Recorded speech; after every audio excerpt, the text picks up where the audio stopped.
Hey everyone, it's me Malanka on my healing journey again. This video takes us to November 12th of 2020. There was more disagreements between Kyle and I, and he chose, because I had a protection order against him, that he no longer wanted to communicate with me in regards to our kids, even though there was a variation to that order stating he could communicate with me. He sent his first communication on the kids eating this morning. He is choosing to make the children suffer the early mornings for his own greed and not putting what's best for the kids, which was very sad because every morning he dropped them off, they were completely exhausted. And that one day to transition was a nightmare, and still is to this day, sadly, 3.5 years after.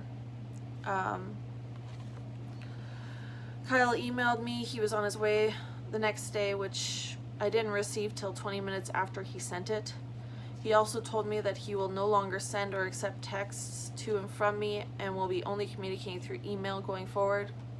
Whatever, it was easier to save and print off all the communications through email anyways.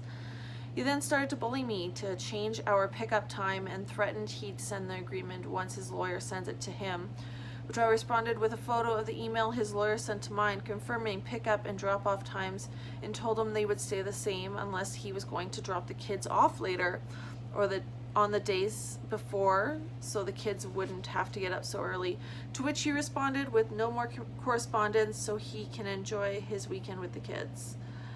So yeah, he liked to tell me to stop emailing him a lot. Stop emailing me, don't email me while I'm working, don't email me when I have the kids. So the only time I was allowed to email him, according to him, which of course it didn't stop me from sending communication, because no one says that he has to look through the email that I sent him. But in his mind, I should only email him in the evenings on my days with the kids, which made no sense, because some things needed to be communicated sooner than that. His threat to drop them off earlier would just reduce time with the kids even more, because yeah, he threatened to drop them off earlier than we already had agreed, and he liked to cut his time down but say that he wanted them more. So again, another contradiction of his. November 16th, there was no communication about the kids, whether they ate breakfast or any important information that might have happened, that I might have needed to know that happened over the weekend.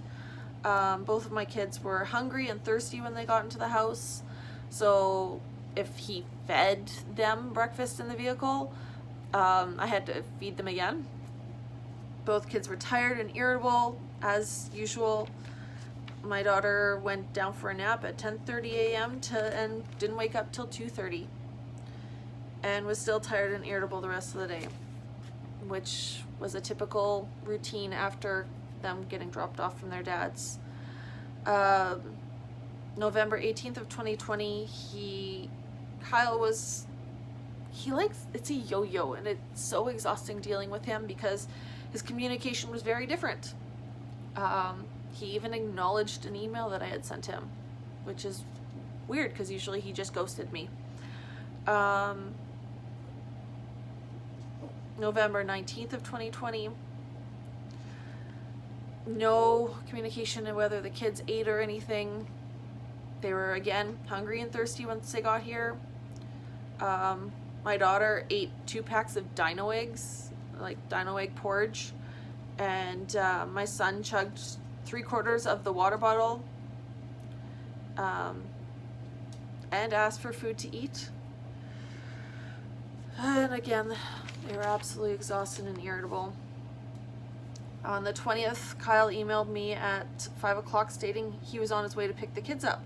I didn't receive it till 5:12. I responded that it's my weekend. He disagreed and ended up showing up at my parents' house. I told him to leave or I'll call the RCMP and breach him. He disputed the dates I requested to have the kids, but again didn't offer anything other, and threatened to have the kids Christmas weekend, which he was already going to have them as per our agreement anyways. I forwarded the emails to my lawyer. So I don't understand. Yes, I should have breached him because he shouldn't be just showing up. He does have a protection order against him. And the fact that he tried to bully me into taking the kids on my weekend, which I only get 1 weekend a month, and gave him the schedule ahead of time, and he didn't offer any changes or anything. So we just stuck to that schedule that I proposed, and it's exhausting. And I can't believe I'm only at November, almost the end of November of 2020, and it's 3 years later, and I feel like I haven't gotten anywhere in my story, despite the fact that I've done over 20 videos, almost 30, over 30 videos. So if you want to listen, if you want to stick around and hear outcomes and more of what's gone on, you're welcome to. I'm not expecting it. Like I said before, I'm doing this for myself. I'm not doing it for anyone else. I am finally getting my story out. I feel like I've been silenced for so long because I've had to bite my tongue, because Kyle would try and use everything that he could against me. And I just have this need to get it all out. And hopefully it'll relieve some of the weight that I have on my shoulders, and I can finally start to move on with my life and move on with my kids as well. So take care, stay safe, and be well. Bye.